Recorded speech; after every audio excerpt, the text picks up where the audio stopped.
Hallelujah. Hallelujah. Ẹ jẹ́ á gbàdúrà. Ẹni tó pọ̀ nípa ti agbára, ẹni tó ní gbogbo agbára lọ́wọ́ á gbé ọ̀gá fún àkókò lẹ́ẹ̀kan sí. Ọwọ́ Ọlọ́run wa, ibi ìsádi wa, ibi agbára wa, ibi ààbò wa ní ìgbà gbogbo. Àyàn lógo fún oore ọ̀fẹ́ ńlá àtàánú tá a rí gbà ní àṣálẹ́ yìí. Èyí tá a fi wá tọ̀ ìwọ Ọlọ́run wá. Ẹ wá fún àǹfààní tó fún wa. Ọba tó dojú ti àwọn tiẹ̀. Ọba tó wà pẹ̀lú àwọn tiẹ̀. Ọba tó jẹ́ bí agbára fún wa. Ọba tó jẹ́ bí ààbò wa. Ọba tó jẹ́ bí ìsádi wa. Ẹni mọ́ Ísírẹ́lì, Olúwa gbọ́ ọpẹ́ wa. Wọ́n la gbẹ́kẹ̀lé wa lé. Wọ́n la gbójú wa sókè sí. Ìwọ àpáta ayérayé ńlá. Ìwọ ààbò ìrànlọ́wọ́ fún wa ní ìgbà gbogbo. A gbé ọ̀gá fún oore ọ̀fẹ́ yìí. A gbé ọ̀gá fún àánú yìí. A gbé ọ̀gá fún ààbò yìí. A gbé fún orúkọ rẹ tó ju gbogbo orúkọ lọ. A gbé fún agbára rẹ lórí ayé wa gbogbo. A gbé fún àánú rẹ tá a rí gbà lónìí. Ẹni mọ́ Ísírẹ́lì, lórúkọ Jésù, Olúwa gbọ́ ọpẹ́ wa. Wọ́n la gbójú wa sókè sí o. Ìwọ níbi ìrànlọ́wọ́ àti ààbò wa. Ìwọ níbi ìsádi wa. Ìwọ níbi agbára wa bàbá.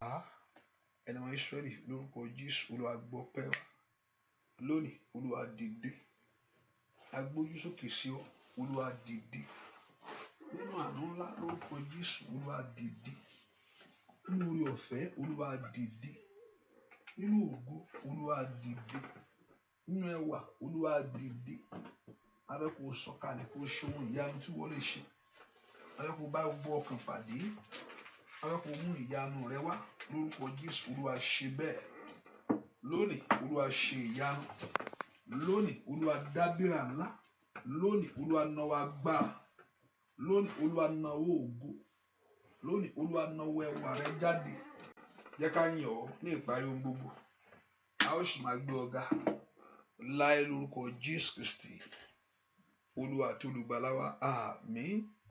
Ọmọ Ọlọ́run nínú ọkàn rẹ sẹ́. Àbá gbé Jésù yìí ga o. Jẹ́ ká yìn Ọlọ́run. Jẹ́ ká gbé Ọlọ́run ga fún oore ọ̀fẹ́. Èyí tá a rí gbà níwájú rẹ̀. Jẹ́ ká gbé Ọlọ́run yìí ga oore ọ̀fẹ́ àti àánú tá a rí gbà níwájú rẹ̀ sẹ́. Mo fẹ́ ká yìn Ọlọ́run yìí fún àǹfààní ńlá tó fún wa. Àtòrí ọ̀fẹ́ ńlá tá a rí gbà ní àṣálẹ́ yìí. Ọba tí ò fi wá sílẹ̀. Ọba tó jẹ́ agbára fún wa. Ọba tó jẹ́ ògo fún wa. Ọba tó jẹ́ ibi ẹwà fún wa. Ọba tó jẹ́ ìsádi fún wa. Bẹ́ẹ̀ kò gbé Ọlọ́run ìga sẹ́. Olúwa ṣeun fún ohun tó ń ṣe ní ayé mi. Bẹ́ẹ̀ kò yìn Ọlọ́run ní ọkàn rẹ sẹ́. Bẹ́ẹ̀ kò gbé Ọlọ́run ìga. Bẹ́ẹ̀ kò fi gbogbo ògo fún. Bẹ́ẹ̀ kò fi gbogbo ọlá fún ní àṣálẹ́ yìí.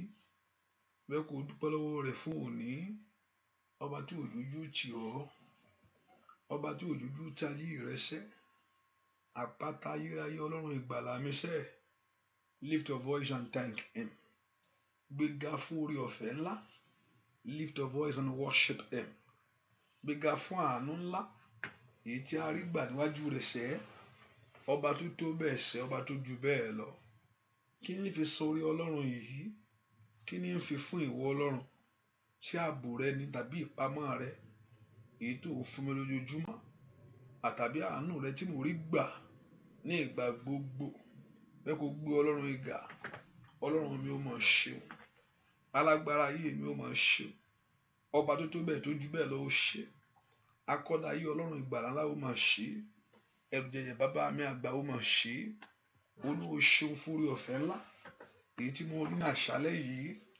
Gbẹ́ fún oore ọ̀fẹ́ ńlá. Èyí tí mo rí gbà ní àṣálẹ́ yìí. Ó yá dúpẹ́ lọ́wọ́ Ọlọ́run. Dúpẹ́ lọ́wọ́ Jésù sẹ́. Ẹni tó tó bẹ́ẹ̀ ó ṣe o. Dúpẹ́ lọ́wọ́ Jésù. Dúpẹ́ lọ́wọ́ Ọlọ́run ó ṣe o. Ó ṣe o ṣe o ṣe o ṣe o ṣe o ṣe o ṣe o. Jésù ó ṣe o. Lift your voice and thank him.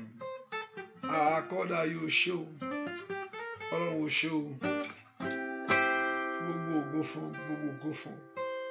Ó tó bẹ́ẹ̀ ó jù bẹ́ẹ̀ lọ. Oh, Jisata yada babo soto to lekata. Ma soto lo kata yabo. Dúpẹ́ lọ́wọ́ Ọlọ́run alààyè. ẹ bá mi júbà rẹ̀, ẹ bá mi wólẹ̀ fún Jésù ọkọ ìjọ, ìwọ nìkan lọ́pẹ́ yẹ. Ẹ bá mi júbà rẹ̀, ẹ bá mi wólẹ̀ fún Jésù ọkọ ìjọ, ìwọ nìkan lọ́pẹ́ yẹ. Dúpẹ́ lọ́wọ́ Jésù. Ẹ bá mi júbà rẹ̀ sá, ẹ bá mi wólẹ̀ fún Jésù ọkọ ìjọ, ìwọ nìkan lọ́pẹ́ yẹ. Ìwọ nìkan lọ́pẹ́ yẹ. Dúpẹ́ lọ́wọ́ Ọlọ́run alààyè. Dúpẹ́ lọ́wọ́ akọ́dá, aṣẹ̀dá ohun gbogbo, ìbẹ̀rẹ̀ ipá mi. Ìwọ nìkan lọ́pẹ́ yẹ. Kábíyèsí ńlá, ó tó bẹ́ẹ̀ ó jù bẹ́ẹ̀ lọ sá. Ìwọ nìkan lọ́pẹ́ yẹ. Ọba tó gba kú rẹ kú, tó san gbèsè. Ọba tó ṣohun gbogbo nínú ohun gbogbo sẹ́. Ìwọ nìkan lọ́pẹ́ yẹ. Ìwọ nìkan lọ́pẹ́ yẹ. Ẹ bá mi júbà rẹ̀, ẹ bá mi wólẹ̀ fún Jésù ọkọ ìjọ, ìwọ nìkan lọ́pẹ́ yẹ. Ìwọ nìkan lọ́pẹ́ yẹ. Ìwọ nìkan lọ́pẹ́ yẹ. Lórí ayé mi o, lórí ọmọ mi o, ìwọ nìkan lọ́pẹ́ yẹ. Lórí iṣẹ́ rẹ o, nínú ilé rẹ, ìwọ nìkan lọ́pẹ́ yẹ. Nínú ayé wa sá, Ọlọ́run ayọ̀, ìwọ nìkan lọ́pẹ́ yẹ. Ní gbogbo ọ̀nà omi ṣe, ìwọ nìkan lọ. Óyá óyá óyá óyá óyá óyá óyá óyá óyá, ìwọ nìkan lọ. Ọba tó fi àánú wáyé mi rí o, ìwọ nìkan lọ́pẹ́ yẹ. Ọba tó fàánú wáyé rẹ ríṣẹ́, ìwọ nìkan lọ́pẹ́ yẹ. Ó tó bẹ́ẹ̀ ó jù bẹ́ẹ̀ lọ, ìwọ nìkan lọ́pẹ́ yẹ. Àrí Ọlọ́run ìyanu, ìwọ nìkan lọ́pẹ́ yẹ. Ó yá dúpẹ́ lọ́wọ́ Ọlọ́run, ìwọ nìkan lọ́pẹ́ yẹ. Ó yá fi gbogbo ògo fún ṣẹ́, ìwọ nìkan lọ́pẹ́ yẹ. Ó yá júbà rẹ̀, ó yá ìwọ nìkan lọ́pẹ́ yẹ. Ó yá dúpẹ́ lọ́wọ́ Ọlọ́run alààyè sẹ́, ìwọ nìkan lọ́pẹ́ yẹ. Ẹ bá mi júbà rẹ̀, ẹ bá mi wólẹ̀ fún ògo Jésù ọkọ ìjọ, ìwọ nìkan lọ́pẹ́ yẹ.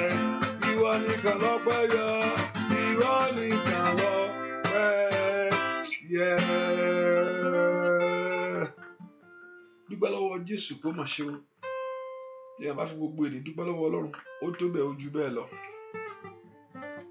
Tá a fi ní gbogbo èdè dúpẹ́ lọ́wọ́ rẹ̀, ó mọ̀ ju ó tó bẹ́ẹ̀ ó jù bẹ́ẹ̀ lọ fún ààbò rẹ̀, fún ìpamọ́ rẹ̀ sẹ́. Bá ronú jinlẹ̀, àwọn ọ̀pọ̀ Ọlọ́run ṣe nǹkan náà ayé wa. Ó kú ó ṣe ó ṣe ó ṣe ó ṣe ó ṣe ó ṣe ó ṣe ó ṣe ó ṣe ó ṣe ó ṣe ó ṣe ó ṣe ó ṣe ó. O ṣé o ṣé o ṣé o, lift your voice and thank him. O ṣé o ṣé o ṣé o ṣé o ṣé o ṣé o. O ṣé o Jésù, o ṣé o. O ṣé o Jésù, o ṣé o. Ọba mímọ́ tó kà mí kọ́ àwọn alààyè ènìyàn. O ṣé o Jésù, o ṣé o. Ó yá gbẹ́. O ṣé o Jésù, o ṣé o. O ṣé o Jésù, o ṣé o. Ọba mímọ́ tó kà mí kọ́ àwọn alààyè ènìyàn. O ṣé o Jésù, o ṣé o. Ìbánikáre Olúwa, ilẹ̀ àṣù ilẹ̀ àmà. Ilẹ̀ àṣù ilẹ̀ àmà. Dúpẹ́ lọ́wọ́ Ọlọ́run aláìṣẹ́. Ilẹ̀ àṣù ilẹ̀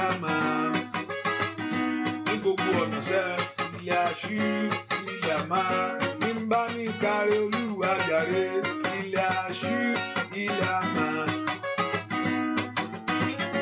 ilẹ̀ àṣú ilẹ̀ àmà ó tó bẹ́ẹ̀ ó jù bẹ́ẹ̀ lọ bàbá ilẹ̀ àṣú ilẹ̀ àmà. Lift up nígbà ní kárí Olúwa ilẹ̀ àṣú ilẹ̀ àmà kárí Olúwa o ilẹ̀ àṣú ilẹ̀ àmà óyá óyá óyá óyá óyá óyá ilẹ̀ àṣú ilẹ̀ àmà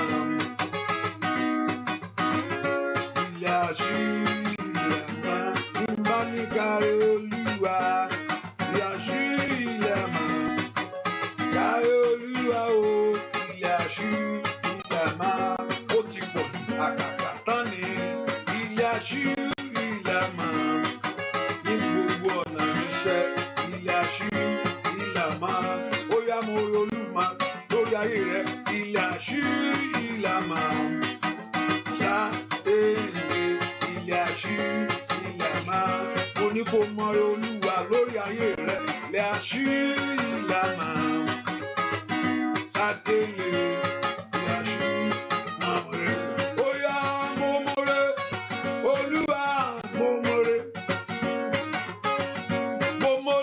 Olúwa mo mọ̀ rẹ ọwọ́ mi lókè má fi gbé ọ̀gá mo mọ̀ rẹ ìjó lẹ́sẹ̀ mi má fi gbé ọ̀gá mo mọ̀ rẹ ó yá mo mọ̀ rẹ dúpẹ́ lọ́wọ́ Ọlọ́run mo mọ̀ rẹ gbọpẹ́ mo mọ̀ rẹ tẹ́wọ́ gbọpẹ́ mi mo mọ̀ rẹ ní gbogbo ọ̀nà mo mọ̀ rẹ lórí ọmọ rẹ mo mọ̀ tẹ́wọ́ gbọpẹ́ sá mo mọ̀ rẹ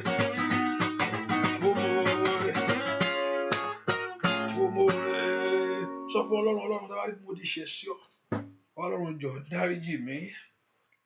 Ask the Lord to forgive every sin. Sọ fún Ọlọ́run dáwárí bí mo ti ṣẹ̀ sí ọ Olúwa dáríjì mi lẹ́yìn mi kó rí àánú gbà láàrin ìrọ̀lẹ́ yìí Olúwa I have sinned against you gbogbo bí tí bá ti ṣẹ̀ sí ọ ẹ mọ́ dáríjì mi orúkọ Jésù kó dárí àṣírí dé jì ọ́ Olúwa dárí àṣírí dé mi jì mí Olúwa dárí ẹ̀ṣẹ̀ mi jì mí orúkọ Jésù dáadáa the Lord God of heaven to forgive all your sin all your iniquity all your trespasses before God. Olúwa dárí àṣírí dé mi jì mí ẹ porúkọ Jésù dáadáa Olúwa dáríjì ẹ mọ́ dáríjì Ọlọ́run tó pọ̀ nígbà tágbára Olúwa dáríjì mi gbogbo ẹ̀ṣẹ̀ mi gbogbo àbàwọ́n mi gbogbo ní orúkọ Jésù ó yá dáríjì ó yá porúkọ Jésù kí ẹ̀mí wá bọ̀ kó jọba ní ọkàn rẹ ask Holy Spirit to come and come into your life ẹ̀mí wá bọ̀ kó gbẹnu mi sọ̀rọ̀ lónìí ó yá let Holy Spirit come kó sọ̀kalẹ̀ pẹ̀lú agbára ńlá ẹ̀mí wá bọ̀ kó gbẹnu mi sọ̀rọ̀ lónìí ó yá wọnú ọkàn mi kí ẹ̀mí kó gbàdúrà jáde nínú ẹ ó lọ àpọ̀lọpọ̀ àmọ́ bá ṣe ń gbà á ratikatayaba ó ṣàkáyaba lipredo kopalikaliaba ó latikatiya ẹ̀mí máa bọ̀ sẹ́ ó yá wọnú ayé mi wá ẹ̀mí máa bọ̀ wá ṣàkóso sẹ́ máa bọ̀ ní agbára ask Holy Spirit to come in His power olú ẹ̀mí máa bọ̀ ní ògo ẹ̀mí máa bọ̀ ní ẹwà ńlá ó yá wọnú ọkàn mi wá ó yá wọnú ayé mi wá ó yá gbàdúrà sẹ́ kí agbára ẹ̀mí máa bọ̀ ó yá sọ̀kalẹ̀ wá Olúwa máa bọ̀ ní agbára rẹ̀ Olúwa máa bọ̀ lórúkọ Jésù máa bọ̀ sẹ́ mo fẹ́ rí ọ ẹ̀mí wá ní agbára lórúkọ Jésù ó yá gbàdúrà sẹ́ kí ẹ̀mí máa bọ̀ gbọ́ àdúrà lórúkọ Jésù Kristi Olúwa rán agbára Olúwa wọ agbára Olúwa rán agbára Olúwa yóò sì bá ti sí wa rán agbára Olúwa rán agbára Olúwa.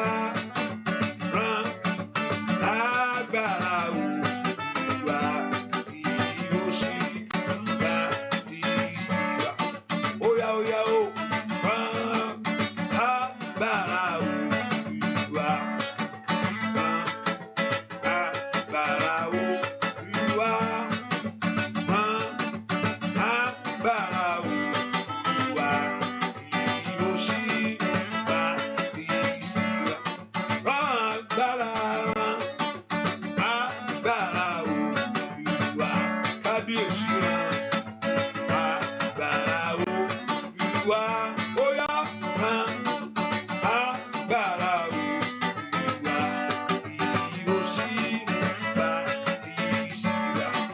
Agbára Ọlọ́run rán agbára Olúwa ó yá agbára Olúwa rán agbára Olúwa kí ó sì bá ti síra. Ó yá bẹ̀ fún agbára ńlá. Bẹ̀ fún agbára tó fi rìnrìn àjò oṣù yá. Agbára tí ń ṣẹ́gun fún ayé ẹni. Ó yá agbára tí ń gbẹ̀tọ́ ẹni fún iṣẹ́. Ó yá Librede kachinda gabaga usheketa. Ó yá agbára Olúwa kábíyèsí rán agbára Olúwa ó rán agbára Olúwa kí ó sì bá ti sí. Ó yá gbàdúrà rán agbára kábíyèsí ńlá rán agbára Olúwa ó yá agbára Olúwa kí ó sì bá ti.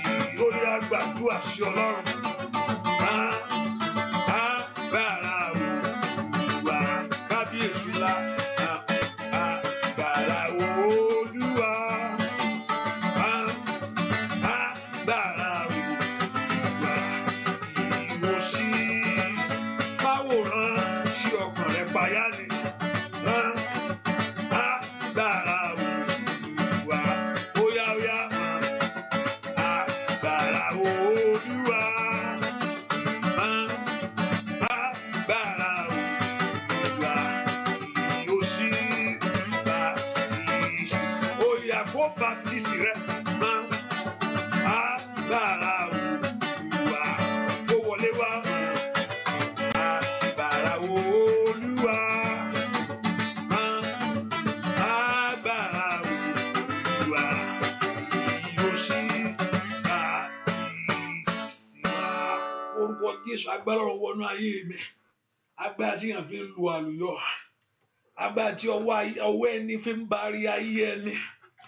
Agbára tí ń bèrè ayé ẹni kó ẹni lọ́wọ́. Olúwa rán agbára rẹ sí mi lónìí. Agbára tí ń fi ṣèfẹ́ rẹ. Agbára tí ń fi tẹ̀lé ọ̀rọ̀ rẹ. Agbára tí ń fi tẹríba fún ìwọ Ọlọ́run. Agbára tí ń fi ṣe rere. Rọ́gbọ̀ orúkọ Jésù. Agbára tí ẹ tó fi gbẹ̀tọ́ rẹ fún ọ. Lọ́wọ́ agbára tí ń fi ẹ̀tọ́ ayé rẹ dùn ọ́. Olúwa rán agbára rẹ sí mi sẹ́. Ìwà ayé mi gba agbára Ọlọ́run. Ní orúkọ Jésù. Ìwà ayé mi gba agbára Ọlọ́run. Ìwọ iṣẹ́ mi gba agbára Ọlọ́run. Mẹ́kọ̀ọ́ orúkọ Jésù. Kí agbára Ọlọ́run kó wọlé wá. Olúwa rán agbára rẹ sínú ayé mi. Kí ayé mi kó níyanjú lónìí. Kí ọ̀nà mi kó gbójútù. Gbogbo agbára tí dààmú ayé rẹ. Lift your voice and pray to God. Kí Ọlọ́run kó rán agbára rẹ sí ọ. Olúwa rán agbára rẹ sí ọ. Olúwa rán agbára rẹ sí mi. Gbọ́ àdúrà lórúkọ Jésù Kristi. Olúwa wá.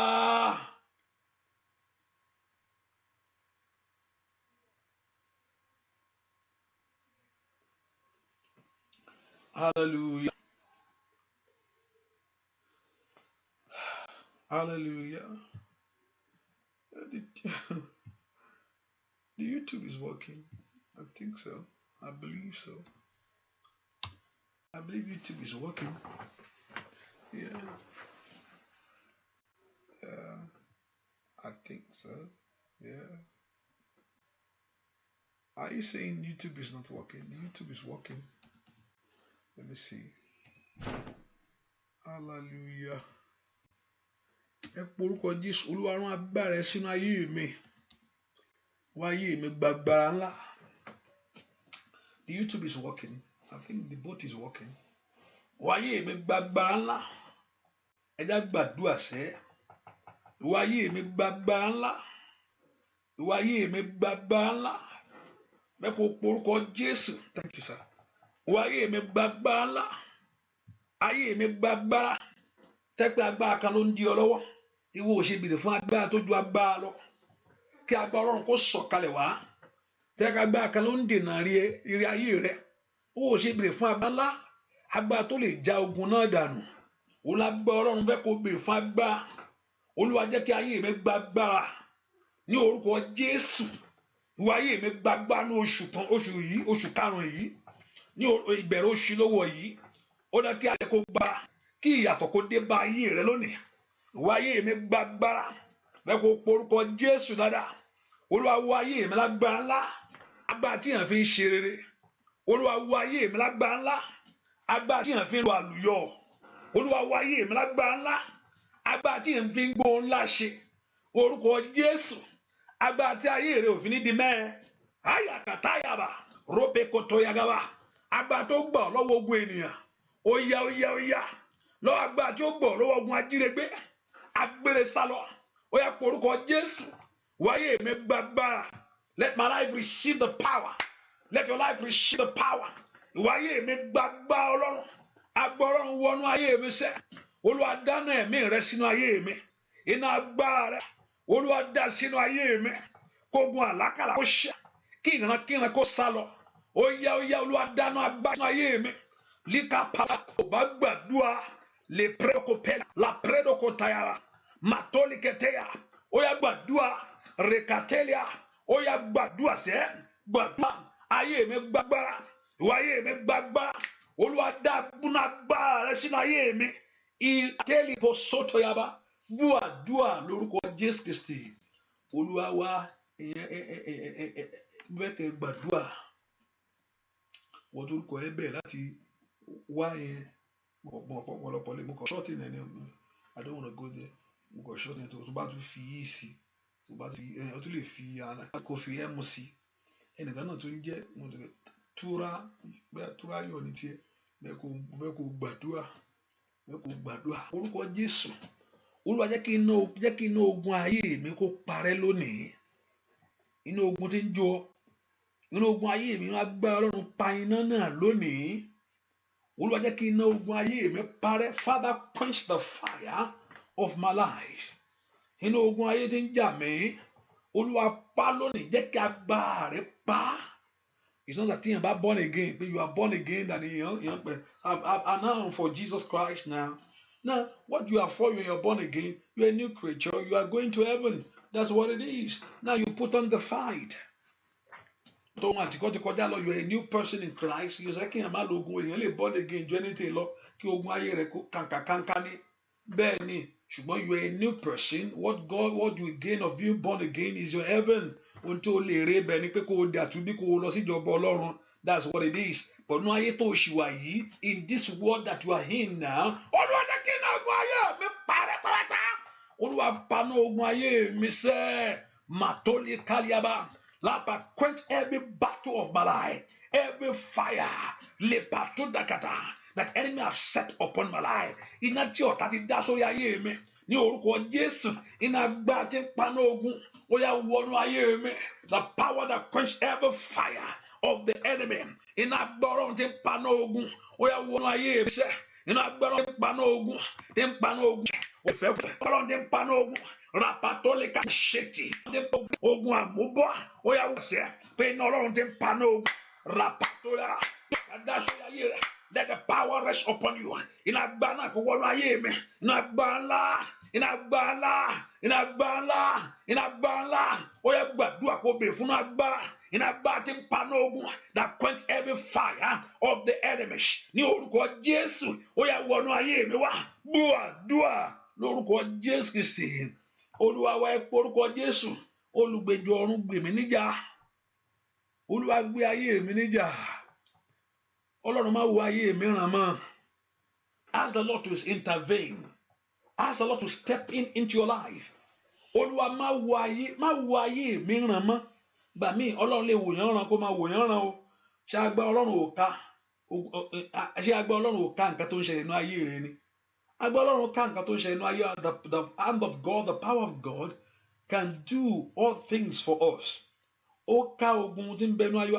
Kí ni tí ò wá ṣẹlẹ̀ kákíá ò bẹ Ọlọ́run kó máa ń wò ọ̀ràn mọ́ agbára ń bẹ lọ́wọ́ Ọlọ́run sì wà agbára ń bẹ lọ́wọ́ Ọlọ́run ẹ pọ orúkọ Jésù líkàtà lí prado kapayaba agbára Ọlọ́run paná ogun sẹ́ màtólì kapayaba Olúwa máa wo ayé mi ràn mọ́ lẹ́kàtà ask the Lord to visit your life Olúwa máa wo ayé mi ràn mọ́ Olúwa máa wo ayé mi ràn mọ́ Olúwa mo sátọ̀ wá ní ìrọ̀lẹ́ yìí Father I run to you Olúwa mo sátọ̀ wá I run tọmọtọmọ mi ní Olúwa mo sátọ̀ wá my Father I run to you ó yá paná ogun ayé mi quench every fire that trouble my life ó yá paná ogun ètí dènà ayé mi quench every fire that is blocking my blessing Olúwa paná ogun ayé mi sẹ́ mo ti rìnrìn àjò mo ti bẹ̀rẹ̀ ìrìn àjò ọ̀tún ó yá kí n là já fún oore láyé ni ó yá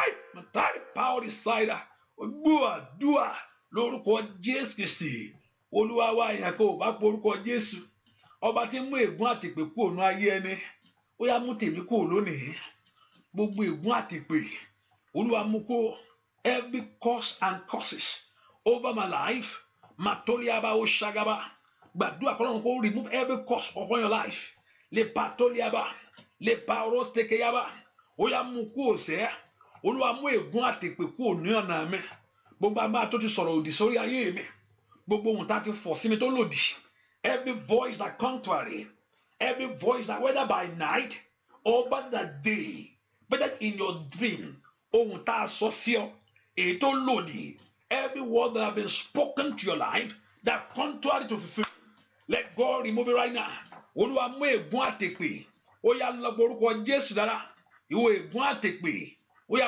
wọlé nú ayé mi ìwọ ègún àtìpè wọlé nú ayé àwọn ọmọ mi orúkọ Jésù Olúwa ṣe ègún àtìpè ask the Lord to remove it every curse over your life ìwọ ègún àti èpè lórí ayé mi sẹ́ ó yá parẹ́ lónìí ẹ̀jẹ̀ Jésù ẹ̀jẹ̀ Jésù ẹ̀jẹ̀ Jésù ẹ̀jẹ̀ Jésù ní orúkọ Jésù ní orúkọ Jésù màtótótótólẹ́bà màtólígàbà ó yá ẹ̀jẹ̀ Jésù ẹ̀jẹ̀ Jésù ẹ̀jẹ̀ Jésù ooo ẹ̀jẹ̀ Jésù ni mo pè ilé mi má gbé mi ró mi ara rẹ̀wẹ̀ mi o ògùn kú kìdí tẹ̀ máa o bàbá lógo ẹ̀jẹ̀ Jésù o the blood of Jesus ẹ̀jẹ̀ Jésù ni mo pè iná mi má gbé mi ró omi ara rẹ̀wẹ̀ mi o bàbá ogun àṣetì máa tó ẹjọ́ lọ ó wá tú mi sílẹ̀ ẹ̀jẹ̀ Jésù ẹ̀jẹ̀ tó ṣàn ní Káfárì ó wá tú mi sílẹ̀ ẹ̀ tó jẹ̀jẹ̀ lọ sá ẹ̀ tó jẹ̀jẹ̀ lọ.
Jésù ẹ̀jẹ̀ Jésù tú ayé mi sílẹ̀ ẹ̀jẹ̀ Jésù ṣe ìràpadà ayé mi lọ́wọ́lọ́wọ́ báyìí let the blood of Jesus you redeem your life ẹ̀jẹ̀ Jésù tú ayé mi sílẹ̀ olùdẹ́lẹ̀ lórí kí ẹ̀jẹ̀ rẹ kó ṣe ìtúsílẹ̀ ayé mi Lora petoli pauro sakayaba.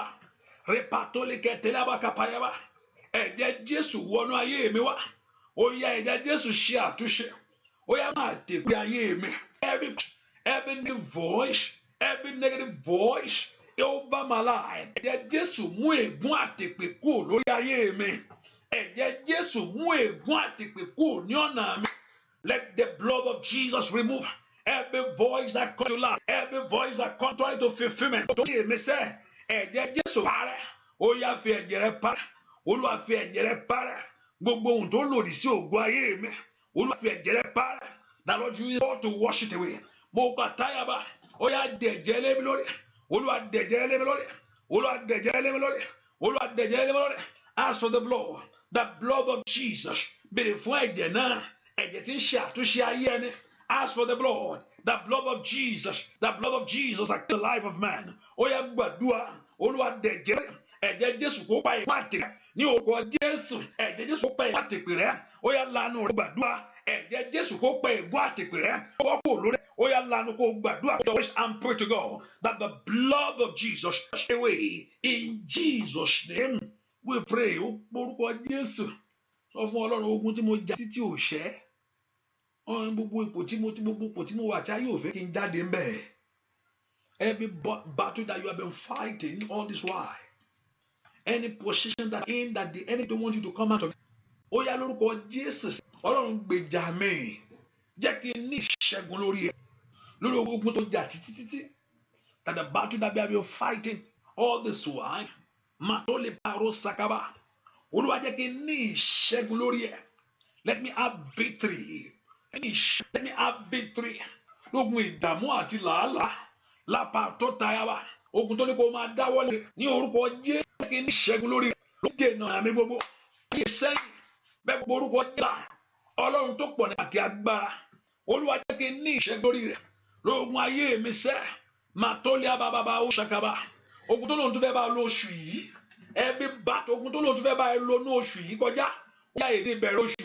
Orúkọ Jésù sẹ́. Màtólì abababa ó ṣàkàbà. Lápẹ́ ló tegebo. Màtótẹ́ jẹ́ kí ìpín kó débò ogun ayé mi bàbá. Orúkọ Jésù. Ó yá ọjọ́ pé o ogun ayé mi dẹ̀yìn. Andalababo saka. Ọjọ́ pé o sẹ́ ogun ayé mi dẹ̀yìn. Mo ní ọjọ́ pé fún ogun ayé rẹ sẹ́. Ogun tí ń dààmú ayé mi kó tán. Lórúkọ Jésù ogun Fáráò.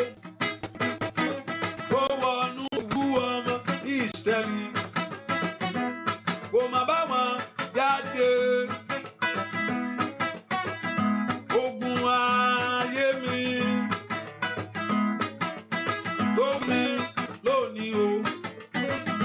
Orúkọ Jésù kò máa gbàdúrà lọ. Ó Fáráò. Tó wọnú àkùnfà pẹ̀lú ọmọ ìlú. Kò má bá wọn jáde. Ogun ayé mi ń oṣù yìí. Ó nú àdúrà ní òyà lórúkọ Jésù. Kò máa gbàdúrà. Ogun àbọ̀ Jésù. Kò máa gbàdúrà. Ogun àṣẹ. Óyá lórúkọ Jésù. Ogun àbọ̀ sẹ́. Lórúkọ Jésù. Ó di dandan sẹ́. Ogun ìtìjú. Lórúkọ Jésù. Kò máa gbàdúrà. Kò máa gbàdúrà. Kò máa. Óyá. Lórúkọ Jésù. Kò máa gbàdúrà. Ó di dandan sẹ́. Kí ayé rẹ̀ kó lómìnira. Kò máa gbàdúrà. Óyá gbàgbà àti iṣẹ́ lónìí nínú ayé rẹ̀. Gbàdúrà. Kò máa gbogbo àgbà àti iṣẹ́ ilé ìwà máa. Orúkọ Jésù. Ọlọ́run fi àdúrà èrí ṣe ìtúsílẹ̀ ayé mi. Ó fi àdúrà èrí fi ṣe ìtúsílẹ̀ ayé mi. Lord, prayer tonight to set my life free. Ìbẹ̀rẹ̀ oṣù rẹ̀ ìní ọjọ́ kìíní. This is the first day in the month of May. Olúwa fi àdúrà ṣe ìràpadà ayé mi. Mo sátọ̀ ìwọ Ọlọ́run wá kì í ṣe ènìyàn ni mo wẹ̀. I want you are not man. Ìwà bá Olúwa ìràpadà mi sẹ́. Ó yá ayé mi wẹ̀. Ó yá jẹ́ kó ogun ayé rẹ̀. Let all your battle, let all your struggle, come to an end. Let all your shame come to an end. Ogun ayé àdúrà ṣẹ́, ogun ayé àwọn ọmọ mi wọlẹ̀, ogun àjò mi wọlẹ̀, orúkọ Jésù kó wọlẹ̀, Olúwa dópin, Olúwa dópin, Olúwa dópin, Olúwa dópin, gbogbo ọkọ̀ wọ̀, gbogbo orúkọ Jésù gbàgbà lórí ayé mi kó dópin, gbogbo Jésù dúà, let it come to an end. Every hand of failure, every hand of disappointment, ó yá gbàdúrà kó dópin, gbogbo ṣe lórí orúkọ kó ẹ̀fọ́, ìnàbà ó sára, àní gbàdúrà. Gbogbo ọjọ́ òkè ayé ìpolongo ní orúkọ Jésù gbúwà lórúkọ Jésù Kristi báwo ẹ̀mí mọ̀ rí. You have been in this battle before. No, in this journey before. Today of May. Nǹkan tí ọlọ́ba ìṣá ó parí ọdún yìí ó parí gbogbo oṣù. Nínú rẹ̀ ó tàyà kò sí ọdún láyé tí Jésù ò ti ń gbé pẹ́ só mọ́ gbogbo sì gbogbo. Ẹ porúkọ Jésù Ọlọ́run alààyè. Tida atayaba, call the name of Jesus. Matole paro pada. Oya bá mi rìn àjò yìí. Oya walk with me in this month of May. Ibi tí ògo wà mú mi lọ bẹ̀. Let God take you where there is glory. Ibi tí àṣeyọrí wà mú mi lọ bẹ̀. Where there is success, kó mú ọlọ́kọ́ that the Lord should take you there.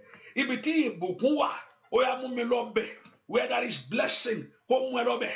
Ọlọ́run bá mi rìn àjò oṣù yìí sẹ́. Ó yá mi gbúdọ̀ sọnù ọmọ mi. Ó yá mi gbúdọ̀ ráhùnú rẹ̀. Ó yá ọ̀dá orí o gbúdọ̀ dá mi. Ó yá porúkọ Jésù. Kí Ọlọ́run kó bọ́ ìrìn àjò oṣù yìí. Ó yá porúkọ Jésù. Ọjọ́ kan lórí láti ṣe láyé. Màtọ́lé abaka payaba. Ó yá ọjọ́ kan láyé ẹni gba lórúkọ Jésù. Ẹ má bá mi rìnrìn àjò yìí. Ó lu oṣù yìí. That God should walk with you in this month of May. Ẹ mú ẹ bá mi. Ẹ mú síbi tí àṣeyọrí ayé mi wá. Oh, yeah, that God should take you to a place of favor. Tí o go, oh, ẹ bá mi rìnrìn àjò yìí. Mo fẹ́ lu àlùyọ. Ó yá. Mo fẹ́ kí ìdààmú kó pa lẹ́yìn mi sẹ́. Mo fẹ́ kí ọwọ́ àṣetì kó fi ayé mi lẹ̀. Mo fẹ́ kí ọwọ́ ìtìjú kó jáwọ́ lọ́rọ̀ mi. Ó yá porúkọ Jésù sẹ́. Ẹ̀yin ogun ọ̀run, ẹ bá mi rìn àjò yìí. Ó yá gbàdúrà. Ó dandan ní orúkọ Jésù. Àṣeyọrí kó dí ọwọ́ rẹ̀. Ó yá gbọ́ àdúrà lórúkọ Jésù Kristi. Olúwa ọ̀pọ̀lọpọ̀ mọ̀ pé ọ̀tá ń gbé àṣeyọrí pamọ́ fún ọ̀pọ̀lọpọ̀. Ọ̀nà tó yẹ kẹ́lòmí gbà tó yẹ kó fi ṣeré. Ọ̀tá ń di ogun ọ̀run. Ẹ wá gbé mí níjà o. Ogun ọ̀run. Ẹ wá gbé mí níjà o. Ogun ọ̀run. Ẹ wá gbé mí níjà o. Ogun ọ̀run. Ẹ wá gbé mí gbọ́. Ẹ wá gbé mí níjà o. Ẹ wá gbé mí níjà o. Ẹ wá gbé níjà o. Ẹ wá gbé nínú oṣù iṣẹ́. Ẹ wá gbé. Ask God to help you. Ẹ wá gbé mí níjà o. Ẹ wá ó yánu rẹ kó gbàdúrà. Ẹ wá gbé ó yá. Níjà sẹ́, ẹ wá gbé mí níjà o, ẹ wá gbé mí níjà o, ẹ wá gbé níjà o, ẹ wá gbé níjà o, ọbẹ̀ ẹ wá gbé mí níjà o, ẹ wá gbé mí níjà o, ẹ wá gbé mí níjà o, ó wá gbé mí níjà o, ó yá ẹ wá. Fight your battle. Ẹ wá gbé mí níjà o. Ẹ wá gbé mí níjà o. Ẹ wá gbé mí níjà o. Ẹ wá gbé dúà ló gbà. Ẹ wá gbé mí níjà o. Ó yá. Lọ́yẹ̀ ní dání. Ẹ gbé níjà o. Bàbá. Kó gba ayé mi níjà. Ẹ wá gbé ó yá báyìí. Ẹ gbé níjà o. Ó yá wí bẹ́ẹ̀. Ẹ wá gbé níjà o. Ó yá gbé níjà o. Ẹ wá gbé níjà o. Ẹ wá lọ́wọ́ ìjà yìí Olúwa mi lè dájà. Lord, I can't fight this battle for myself. Ọlọ́run alágbára yìí ò lè dá mú o. Alágbára tí ń kó fọ̀tí fún lójú ayé tó o lè mú. Ẹ̀ńdàlà bàbá ó ṣàbà. Alágbára tí ń fò ìwò lè fún. Ìyá tàyà ó sàkúrà bàyàbà. Ó yá. Ẹ̀yin ọ̀run mà ó là power stick àyà. Ó yẹ ẹ̀yin ogun ọ̀run ẹ gbà mí. Let God deliver you. Ẹ gbà mí lọ́wọ́ àṣetì. Ẹ̀rìn àjò oṣù. Let them walk with you. Ẹ̀rìn àjò ayé mi sẹ́. Mo fẹ́ sọrí. Èmi náà fẹ́ lógo. Èmi náà fẹ́ ohun rere wí. I want to see the blessing of you. I want to see the glory of you. Ó yẹ gbè mí níjà. Bàtò. Ọ̀rọ̀ ẹgbẹ́ ayé àwọn ọmọ mi níjà. Ó yẹ orúkọ dáadáa. Ó yẹ dúà. Ẹ̀yin ogun ọ̀run sẹ́. Ó di dandan ni. Ai màdàlí outsider. Ó yẹ gbàdúà. Ó yẹ gbè mí níjà. Ẹ gbè mí níjà. Ẹ gbè mí níjà. Àní porúkọ Jésù dáadáa. Ó yá. Kí ogun ọ̀run kó gbè ọ́ níjà. Ní orúkọ Jésù. Ogun ọ̀run kó gbé ayé ẹ̀ níjà. Kó gbé ọ̀nà rẹ níjà. Kó gbé ayé ọmọ níjà. Ó yẹ gbàdúà. Ẹ̀yin ogun ọ̀run. Let the host of heaven fight your battle. Let the host of heaven fight for you. Ẹ̀yin ogun ọ̀run. Ẹ gbé ayé mi níjà. Dúà lórúkọ Jésù Kristi. Olúwa wa. Ẹ porúkọ Jésù. Ohun tí ayé fi sún mi sẹ́yìn. Ohun tí ayé fi ń dá mi padà. Ọ̀run ogun ọ̀run ẹ fi iná sí lónìí ẹ já dànù. Ẹ lè kọjá ń bẹ̀. You cannot replace. Kí Ọlọ́run ti kíni náà. Ẹ mú mi kọjá bí táyé mi lè kọjá. Sọ fún Ọlọ́run kó mú kọjá bí táyé sọ pé ò ní kọjá ń bẹ̀. Let God take you. Ẹ mú mi kọjá. Lè kọjá ní kọjá. Ẹ mú mi kọjá. Níbi táyé sọ pé mi lè kọjá ń bẹ̀. Ẹ̀yin ogun ọ̀run ẹ mú mi kọjá. Níbi táyé sọ pé mi lè kọjá níbẹ̀. Lẹ́kọ̀ọ́ porúkọ Jésù bí tó wà sẹ́. I want you to lift a voice and pray to God. Ibi táyé sọ pé ò lè kọjá níbẹ̀ sẹ́. Pé kò fò kò nìṣó ò ní kọjá. Ẹ̀yin ogun ọ̀run ẹ mú mi kọjá sẹ́. Níbi àṣeyọrí táyé sọ pé mi ní kọjá. That place of fulfillment in life, that place of fruitfulness in life, níbi ìgbéga ńlá táyé sọ pé mi lè kọjá. Ó yá lórúkọ Jésù ti Násárẹ́tì. Ẹ̀yin ogun ọ̀run ní àṣálẹ́ yìí ẹ mú mi kọjá. Gbogbo agbára tó di ayé mi mọ́lẹ̀, gbogbo agbára tó di ọ̀nà mi mọ́lẹ̀, every power of the enemies, gbogbo agbára tó di ògo mọ́lẹ̀, gbogbo agbára tó di àṣeyọrí ayé mi mọ́lẹ̀, ètò ọ̀kẹ́ mi lè kọjá bẹ́ẹ̀ ní orúkọ Jésù. Ẹ̀yin ogun ọ̀run ó yẹ mú mi kọjá ní àṣálẹ́ yìí. Ibi táyé sọ pé mi kọjá ríkàtàyàbá ó yẹ mú mi kọjá. Ó yẹ gbé ayé mi níjà. Ó yẹ porúkọ Jésù dáadáa. Ogun ọ̀run ẹ mú ayé mi kọjá. Ó yẹ mú ọ̀nà mi kọjá. Ẹ mú iṣẹ́ mi kọjá. Ẹ mú ayé mi kọjá. Rakatakabakaba. Mo fẹ́ kọjá lọ́wọ́ ní ire lọ. Mo fẹ́ ṣe àṣírí tọkọtọkọ mo fẹ́ ṣe àṣírí. Nínú ọdún yìí mo fẹ́ lu àlùyọ́sẹ́. I want to fulfill. I want to move forward. I want to go higher. I want to do it. That very thing that you have been praying for. Ní orúkọ Jésù, ẹ̀yin ogun ọ̀run sẹ́, ẹ mú ayé mi kọjá. Gbogbo májẹ̀mú tó di ayé mi mọ́lẹ̀. Every covenant that tie your life down. Gbogbo májẹ̀mú náà kó bàjẹ́. Májẹ̀mú di ọ̀nà mi mọ́lẹ̀. Dúà lórúkọ Jésù Kristi. Olúwa wa. Ohun tó lè gbà tí èèyàn yẹ kí ibi tó yẹ kó téèyàn dé tí ò débẹ̀.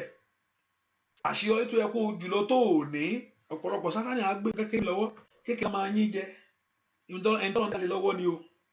Ìrẹsì kó múra sí kó dùà kó tẹra mọ́ ọ̀rọ̀ ayé rẹ̀. Àgbo kékeré Sátánì ẹ̀tàn Sátánì. You don't need anything anymore. What do you need? Just money. Ọ̀pọ̀lọpọ̀ yóò wà kókó mọ́ ohun tí ò tó. Ẹni jẹ́ kó wo ohun tó kó wọ Ọlọ́run fún un ńlá. Sátánì á gbóhùn kékeré lọ́gbẹ̀ẹ́. No, manage your life like that. And it's that no manage rẹ̀ kò ní dẹ̀ kò ní tó kankan gbọ̀ báyà. Bọ̀ tó ló ti lókè lọ́wọ́ kẹ́kẹ́ kó lọ fún ńlá lọ́lọ́run lé. Ọ̀bù bá wà nípò ẹrú títí ayé rẹ̀ sẹ́ kò bá jẹ́ adi lẹ́sẹ̀ ní Ọlọ́run. Àníṣe ṣé o bá kò lọ́mọ ni ó níyàwó méjì. Ó léwúrẹ́ ó bí ọmọ 12. ó jáde kò bó ṣe wọlé Lábánì kan ló ṣe jáde ṣùgbọ́n mọ̀ pé kíní yóò tó Jákọ́bù mọ̀ pé kíní yóò tó Ísọ̀ yóò parun lọ́jọ́ kan tó finish ẹ̀ ṣùgbọ́n ó gbá Ọlọ́run mú ó gbá mú dáadáa ó ní òní lọ àbí tó bá ya ìbùkún lú ayé mi sẹ́ ìwọ náà ó dẹ́ kó gbá Ọlọ́run yìí mú má jọ ohun kékeré Sátánì gbélé ọ lọ́wọ́ àmọ́ ń jẹ́ ń jí jẹ́jẹ́ má settle for the less. You settle for something great and bigger things in life. Because your God has a plan for you. Better fly. Ẹ porúkọ Jésù. Àní gbogbo májẹ̀mú tó ní kọjá lólítò fún ayé mi. Every comment say no. I'm not going to fulfill the plans of God for my life. Gbogbo májẹ̀mú tó ní pé èrò mi fún oríire ò ní ṣe. Ó yá. Every covenant. Gbogbo agbára tó ní máa rò ó. Ṣáà máa rò ó ni. Yóò máa wù ọ́. Ṣùgbọ́n kò ní í ṣe òun tara ẹni líkàlà bàbá ọ̀pọ̀lọpọ̀ ìbéèrè ṣe wù ú orí rẹ̀ gẹ́gẹ́ náà yóò wù ú pàápàá tí n bá báyìí tí n bá láwọn ọmọ tí n bá gbogbo ẹ̀ máa yọ̀ máa rìn máa gbẹ́ máa dààmú máa dà ní dà ṣùgbọ́n ayé máa tara ẹ̀ bẹ́ẹ̀ gbogbo ò ní ṣe orúkọ Jésù gbogbo agbá tó lè pè mí wá sí ìmú wá bá ó yẹ wọ ẹ̀yin ogun ọ̀rọ̀ ẹgbẹ́ ayé mi nítorí rẹ̀ mo ṣàtọ̀ wá màtọ́lẹ̀ akápákábà ẹni tó gbé níjà láyé Olúwa gbè mí níjà gbúàdúà lórúkọ Jésù Kristi Olúwa wá. If there shower of if you are listening through shining tí láyìn bá ń break mo fẹ́ kó ẹ ṣe break ẹ ní kò kéèké hallelujah. So I know maybe why I'm doing it is I just know maybe I should read again. Hallelujah. So if you are showers of blessing, if you are hearing me, hearing you, it's not breaking. The line is breaking. Why is it breaking? Okay, breaking. What about Facebook? Is it Facebook breaking? So I will know whether is this. What about Facebook? Facebook is breaking. What about Facebook? I just want to know because it's using the same internet. I'm using the same internet. So I want to know that if Facebook is not breaking, so I know. Say Facebook, not Facebook, don't break it. Go break it. Is it breaking? Okay, Facebook is so. The main chance of blessing is no serious. Okay, so what I'm gonna do is I will turn off the chance of blessing, and if it's breaking, just let me know. I turn it off now, and I will start it again. So I turn it off now. Hallelujah. So short blessing. Okay, I use another thing. Okay, let me use this thing. Okay, the line is breaking. Okay, let me use another thing.